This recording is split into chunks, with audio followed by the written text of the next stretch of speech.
On va continuer de faire de la croissance externe dans le futur. Là, on est plus dans une période de consolidation et de pause.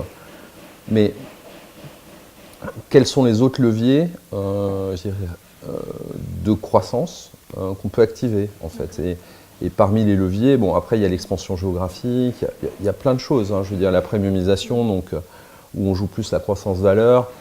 Il y a plein de leviers, mais je dirais que l'innovation a été quand même sélectionnée parmi, a été désignée comme le levier majeur en fait. Hein. Il y a aussi l'envie de faire renaître des vocations entrepreneuriales. Hein. On a vocation à, je dirais, à industrialiser la rupture. En fait. Donc, c'est-à-dire clairement à sortir plusieurs projets rupturistes, à pouvoir les expérimenter et derrière éventuellement les faire, je dirais, les faire émerger en tant que business unit. En fait. On cherche plus à créer de nouvelles expériences et de nouveaux usages qu'à inventer un nouvel alcool, réfléchir à une expérience sur la base d'un insight et derrière développer des usages et construire tout ce qui va venir rendre l'expérience possible. C'est une autre façon de travailler complètement différente. Eux, ils se disent comment je peux rendre l'expérience de l'hôpital un moment mémorable du début à la fin. En fait.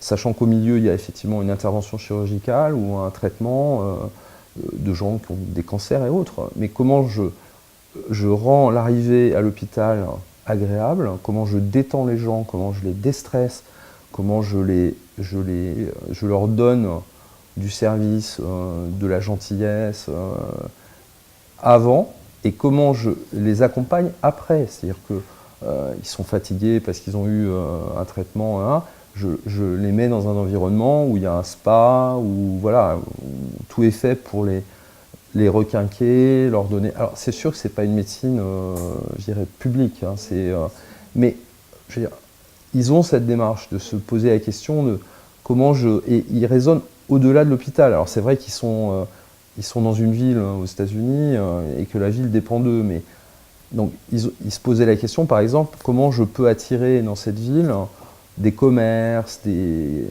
dirais des bars, des restaurants, comment je peux l'animer, comment je peux la rendre plus attractive pour mes clients qui viennent là, parce que je veux aussi que la ville soit vivante, parce que moi je veux attirer aussi des talents, en fait, donc des médecins qui viennent du monde entier, qui sont très bien payés, mais qui se disent habiter là, je suis pas sûr que j'ai envie, quoi, parce que c'est dans le Minnesota et qu'il fait froid l'hiver et que c'est une petite ville américaine un peu triste, en fait. Je crois que c'est Rochester. Enfin bon. Donc voilà, c'est des gens qui pensent l'expérience et l'usage de façon totalement globale, en fait. Hein. Ils vont très au-delà finalement de la boîte de l'hôpital. Hein. Je veux dire, c'est tout ce qu'il y a autour qui leur importe, hein, et qui va faire qu'ils auront un modèle plus rentable, qui créera plus de valeur et qui sera plus difficile à répliquer parce qu'ils auront mis ça en œuvre, en fait. Hein.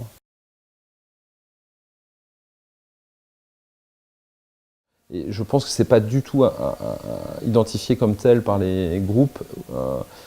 Autant on identifie bien les chercheurs, la R&D, et les directions des ressources humaines, elles codifient ça, mais quand on leur dit innovation, tu vois, c'est quoi? C'est la R&D en fait. Non, c'est une innovation. Oui, bon, c'est les gens du marketing, quoi. Je veux dire, non, mais c'est un vrai métier. Il y a des formations, enfin, il y a tout un corpus académique autour de l'innovation, de tout ce qui est prospective. Quoi? Tu vois, je veux dire, c'est extraordinaire. Les gens des études, ils te parlent du passé en permanence. Ouais.